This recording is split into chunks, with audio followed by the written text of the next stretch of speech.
এটা হচ্ছে bell. Bell প্রকৃতির আরেকটা খুব সুন্দর চমৎকার একটা খাবার, এবং এটা পেটের জন্য তো খুবই ভালো। যাদের কোষ্ঠকাঠিন্য বা বিভিন্ন রকম পেটের সমস্যায় ভুগছেন, তারা প্রতিদিন যদি বেলের শরবত খান তাহলে সে সমস্যাটা দূর হয়ে যায়। আর বেল এমনি খাওয়া যায়, চামচে করে খাওয়া যায়, তবে আমি এরকম শরবত বানাই। আর বেলের এই যে আঠির সাথে যে অংশটা, এটা আসলে অনেক উপকারী। এটা ফেলে দেব না, আমি এটা ব্লেন্ড করে তারপর সেঁকে নেব, তাহলে পুরোটাই আমি পেয়ে যাব। তুলে নিই আগে, এটা আমি ব্লেন্ড করে নেব। ব্লেন্ড করে নিলে যে সুবিধা হবে, যেটা আমি তাহলে পুরোটা নিতে পারবো। এবার এটা আমি সেঁকে নিই, পাল্পটা ভালো বের করে নেই।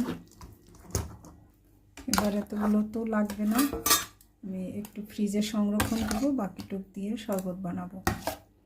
প্রথমে আমি তিতিরের জন্য বানাবো, দেখাচ্ছি ওর জন্য যেটা করব। প্রথমে একটু পানি দিয়ে নেই, দিয়ে দিচ্ছি একটু গুড়। এটা গোলের গুড়, একদম প্রাকৃতিক। এটাতে একটু লবণ লবণ থাকায় শরবতটা বেশ মজা হয়। এর মধ্যে দিয়ে দিচ্ছি চকলেট। আর ব্ল্যাক চকলেট কিন্তু মানে যে কোকো পাউডারের গুঁড়ো, বা এটা কিন্তু ডার্ক চকলেট, এটা কিন্তু খুবই উপকারী আমাদের শরীরের জন্য, বাচ্চাদের জন্য তো খুবই ভালো। এবার এটা ব্লেন্ড করে নিচ্ছি। তৈরি হয়ে গেল সুন্দর একটা বেলের শরবত। তো এটা আমি ঢেলে নিচ্ছি, এটা তিতিরের জন্য করছি। এর মধ্যে চকলেট দিয়ে দিলাম, আর হচ্ছে এই যে, যদিও এটা কোকোনাট অ্যামাইনাসের বোতল, আসলে এর মধ্যে আছে এমসিটি অয়েল।